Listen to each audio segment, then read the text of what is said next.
पूर्व army chief Manoj Mukund Naravane की किताब को लेकर घमासान बढ़ता जा रहा है। दिल्ली पुलिस स्पेशल सेल ने एफआईआर दर्ज करने के बाद किताब के पब्लिशर पेंगुइन को नोटिस जारी कर पूछताछ में शामिल होने को कहा। पुलिस ने पेंगुइन के पास सवालों की लिस्ट भी भेजी। स्पेशल सेल ने किताब को लेकर 2 दिन पहले एफआईआर दर्ज की थी। इसके बाद पेंगुइन ने बयान जारी कर कहा था कि ना तो ये किताब अभी प्रकाशित हुई है और ना ही ये प्रिंट या डिजिटल किसी भी रूप में उपलब्ध है। योगी सरकार ने अब तक का सबसे बड़ा बजट पेश किया है। वित्त मंत्री सुरेश खन्ना ने 9,12,669 करोड़ रुपए का बजट पेश किया। महिलाओं, युवाओं और किसानों समेत हर वर्ग का विशेष ध्यान रखा गया। गन्ना किसानों को बड़ी राहत देते हुए समर्थन मूल्य में 30 रुपए प्रति क्विंटल की बढ़ोतरी की गई। किसानों को मुफ्त बिजली मिलती रहेगी, साथ ही दवाओं के दाम कम किए जाएंगे।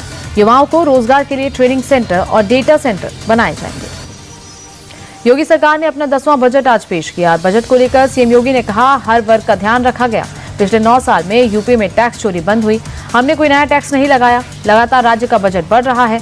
सीएम योगी ने कहा, हम पिछले 9 सालों में बेरोजगारी को कम करने में सफल हुए। देश की टॉप 3 अर्थव्यवस्था में उत्तर प्रदेश शामिल हो चुका है। हम यूपी में एआई मिशन और स्किल की योजना बढ़ाएंगे। साथ ही प्रदेश में कई सिटी इकोनॉमिक जोन बनाए जाएंगे। राजस्थान की वित्त मंत्री दिया कुमारी ने भजन लाल सरकार का तीसरा बजट पेश किया। बजट 21,52,100 करोड़ का है। वित्त मंत्री ने कहा, एनडीए की तर्ज पर स्टेट टेस्टिंग एजेंसी की स्थापना की जाएगी। साथ ही सीएम जल मिशन योजना के तहत 4500 करोड़ रुपए खर्च किए जाएंगे। नई सड़कों के निर्माण के लिए 1800 करोड़ रुपए और हादसों पर लगाम लगाने के लिए 2000 सीसीटीवी कैमरे लगाने की मंजूरी दी है। केंद्र सरकार ने वंदे मातरम को लेकर नए दिशा निर्देश जारी किए हैं। गृह मंत्रालय के आदेश के मुताबिक अब जब वंदे मातरम बजेगा तो उसके सम्मान में हर व्यक्ति का खड़ा होना अनिवार्य होगा, जैसे कि अभी राष्ट्रगान के समय होता है।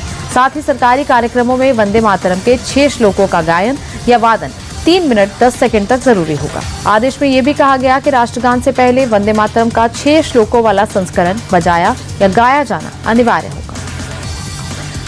यूपी के केजीएमओ में अवैध मजारों का मुद्दा गर्मा गया है। मजारों पर नोटिस को लेकर एआईएमआईएम ने आंदोलन की धमकी तक दे डाली। यूपी सेंट्रल एआईएमआईएम के अध्यक्ष शेख ताहिर सिद्दीकी ने कहा कि अगर केजीएमओ में मजारों और दरगाहों पर बुलडोजर कार्रवाई हुई तो पहले बुलडोजर को एआईएमआईएम के कार्यकर्ताओं के सीने पर से गुजरना होगा। केजीएमओ में 8 मजार और दरगाह हैं, जिसमें से 6 मजारों को केजीएमओ प्रशासन ने अवैध ठहराया। महर स्थित मां शारदे के मंदिर में कुंडा विधायक राजा भैया ने शस्त्र पूजा करवाई। मंदिर में शस्त्र लेकर जाने पर रोक है। रोक के बावजूद मंदिर के गर्भगृह में राजा भैया ने न सिर्फ राइफल के साथ प्रवेश किया बल्कि बाकायदा शस्त्र पूजा भी की। हैरानी की बात यह है कि मंदिर के प्रवेश द्वार पर स्पष्ट लिखा है कि शस्त्र लेकर जाना प्रतिबंधित है। फिर भी पुलिस और सुरक्षा गार्ड मूक दर्शक बने हैं। इतना ही नहीं, पुजारी ने राइफल को रोकने के बजाय उस पर चुनरी बांधी और पूजा संपन्न कराई। कर्नाटक के कलबुर्गी में कांग्रेस नेता का वीडियो सोशल मीडिया पर खूब वायरल हो रहा है। वीडियो में देखा जा सकता है मतीन पटेल नाम का शख्स फिल्मी स्टाइल में कार से एंट्री लेता है और स्टेज पर पहुंचते ही जेब से पिस्टल निकालकर लहराना शुरू करता है। थोड़ी देर में स्टेज पर 2 लोगों के साथ धुरंधर फिल्म के गाने पर डांस करता है। वीडियो वायरल होने के बाद पुलिस मामले की जांच में जुट गई। बॉलीवुड स्टार रणवीर सिंह से जुड़ी खबर आ रही है। रणवीर सिंह को आज व्हाट्सएप पर धमकी मिली। व्हाट्सएप वॉइस नोट के जरिए रणवीर सिंह से करोड़ों रुपए की मांग की गई। धमकी के बारे में मुंबई पुलिस को जानकारी दी गई। फिलहाल मुंबई क्राइम ब्रांच की टीम मामले की जांच कर रही है। वहीं दूसरी तरफ रणवीर और दीपिका मुंबई में प्रभा देवी में स्थित जिस बीएयू मॉन्डे अपार्टमेंट में रहते हैं, वहां के लोगों ने बड़ी संख्या में तैनात गार्ड्स को लेकर चिंता जताई। सोसाइटी की तरफ से पुलिस को लेटर भी लिखा गया है। उत्तर प्रदेश के मैनपुरी में फिल्म अभिनेता श्रेयस तलपड़े के खिलाफ धोखाधड़ी का मामला दर्ज किया गया। श्रेयस तलपड़े समेत 12 लोगों पर निवेश के नाम पर लाखों रुपयों की ठगी करने का आरोप है। अदालत के आदेश के बाद पुलिस ने प्राथमिकी दर्ज कर जांच शुरू की है। भोगांव के मोहल्ला मिश्राना के रहने वाले एक शख्स ने तलपड़े और उनके साथियों पर इन्वेस्टमेंट के नाम पर लाखों रुपए की ठगी करने का आरोप लगाया। राजस्थान के जालौर में युवक की मौत के बाद प्रदर्शन कर रहे लोगों पर पुलिस ने लाठियां बरसाई। 7 फरवरी को अशोक मीणा का शव घर में फंदे से लटका मिला, जिसे लेकर परिजनों का कहना है कि अशोक को मारकर लटकाया गया। इसी को लेकर एसडीएम ऑफिस के बाहर 3 दिन से प्रदर्शन किया जा रहा था। पुलिस ने प्रदर्शन कर रही भीड़ को समझाने की कोशिश की, लेकिन प्रदर्शनकारी नहीं हटे, जिसके बाद पुलिस ने लाठीचार्ज किया। राजस्थान के दौसा में एक बार फिर तेज रफ्तार का कहर देखने को मिला। कार और ट्रेलर की टक्कर में 6 लोगों की मौत हो गई। दरअसल तेज रफ्तार कार बेकाबू होकर डिवाइडर से टकराकर दूसरी लेन में चली गई। इसी बीच सामने से आ रहे ट्रेलर से कार की जबरदस्त टक्कर हो गई। टक्कर इतनी भीषण थी कि कार के परखच्चे उड़ गए। हादसे के बाद ट्रेलर में फंसी कार को क्रेन की मदद से अलग किया गया। राजस्थान के श्रीगंगानगर में भीषण सड़क हादसे में महिला थाना प्रभारी की मौत हो गई। दरअसल एसएचओ ज्योति नायक पेट्रोलिंग पर थी, तभी दूसरी ओर से आ रही तेज रफ्तार कार ने उनकी गाड़ी को टक्कर मार दी। टक्कर इतनी भीषण थी कि ज्योति नायक की गाड़ी पलट गई और उनका सर गाड़ी के नीचे दब गया। सर में गहरी चोट लगने के कारण ज्योति नायक की मौके पर मौत हो गई। जिस कार से हादसा हुआ वो हरियाणा नंबर की है। दिल्ली में सिस्टम की लापरवाही से एक और शख्स की जान चली गई। धोनी सेक्टर 32 में सोमवार की शाम बिरजू नाम का शख्स अपने दोस्त के साथ घर लौट रहा था, तभी रास्ते में खुले मैनहोल में गिर गया। बताया जा रहा है कि घटना के वक्त वो नशे में था। फायर ब्रिगेड की टीम ने करीब 3 घंटे की कड़ी मशक्कत के बाद शव को बरामद किया। बिरजू बिहार के समस्तीपुर का रहने वाला था, मजदूरी करता था। उसकी मौत के बाद जागे प्रशासन ने अब मैनहोल का ढक्कन लगा दिया है। पुलिस एफआईआर दर्ज कर मामले की जांच कर रही है।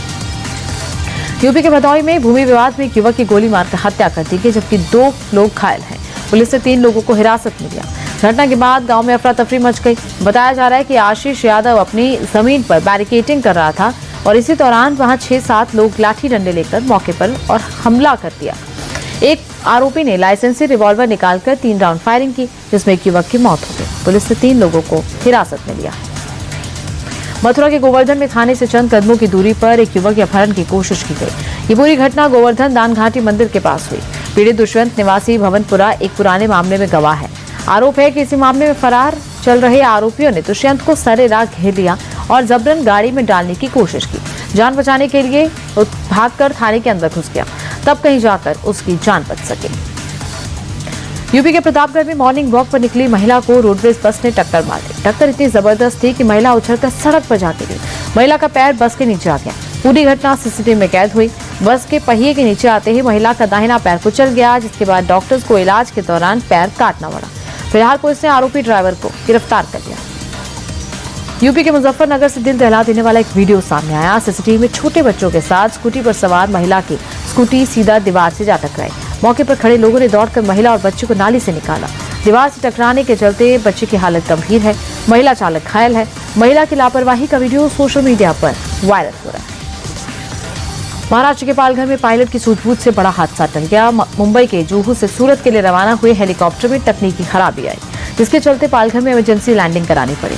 पायलट ने बड़ी सतर्कता से स्कूल के मैदान में हेलीकॉप्टर की सफल लैंडिंग कराई। हेलीकॉप्टर में मौजूद सभी लोग सुरक्षित हैं। तकनीकी खराबी ठीक होने के बाद हेलीकॉप्टर दोबारा रवाना हुआ। मुंबई के कोला रेलवे स्टेशन से एक दिल छू देने वाली तस्वीर और साहस से भरी तस्वीर सामने आई। 7 फरवरी की इस तस्वीर में दिख रहा है कि एक बुजुर्ग महिला यात्री चलती ट्रेन से उतरने की कोशिश में अचानक फिसल गई। प्लेटफॉर्म और ट्रेन के बीच गिरने लगी। तभी वहां मौजूद रेलकर्मी जॉन पॉल ने अद्भुत साहस और तत्परता का परिचय दिया। उन्होंने बिना एक पल गंवाए महिला को पकड़कर सुरक्षित बाहर खींच लिया और उनकी इस सूझबूझ से महिला की जान बच गई। पटना के गायघाट पुल के नीचे सुबह सुबह पुलिस और कुख्यात अपराधी राजीव कुमार के बीच मुठभेड़ हुई। इस दौरान पुलिस बदमाश राजीव को पकड़ लिया और जवाबी फायरिंग में उसके पैर में गोली लग गई, जिसे इलाज के लिए अस्पताल में भर्ती कराया गया। बताया जा रहा है कि सूर्या लंबे वक्त से वांटेड था। उसके खिलाफ लूट, डकैती, अवैध हथियार, धोखाधड़ी और शराब तस्करी समेत कई मामले दर्ज हैं। एमपी के ग्वालियर में कलश यात्रा के दौरान अचानक भगदड़ मच गई। यात्रा में शामिल एक महिला की मौत हो गई। 8 लोगों को अस्पताल में भर्ती कराया गया, जिनमें से एक महिला की हालत गंभीर है। दरअसल बीजेपी नेता नरोत्तम मिश्रा नवग्रह मंदिर पर प्राण प्रतिष्ठा का आयोजन करा रहे थे और इसी दौरान अफवाह फैल गई कि कलश वितरण शुरू हो गया। इसके बाद अफरा तफरी मची, जिसमें एक महिला की मौत हो गई। गुस्साए परिवार ने मौत के बाद महिला का शव रखकर जमकर हंगामा किया। भोपाल के वीआईपी रोड पर रसूखदारों के हुड़दंग की तस्वीर सामने आई। यहां बीच सड़क पर कार रोककर लोगों ने उत्पात मचाया। इन लोगों ने भोपाल के एयरपोर्ट रोड पर भी जानलेवा स्टंट किया और सड़क पर लहराती हुई गाड़ियों से दूसरे राहगीरों की सांसें अटका दी। इस क्रम में इन लोगों ने कुछ देर के लिए सड़क पर पूरी तरह कब्जा जमाकर उत्पात मचाया। इस दौरान उन्हें टोकने वाला कोई नहीं था। यहाँ तक कि वहाँ दूर दूर तक पुलिस भी नजर नहीं आई।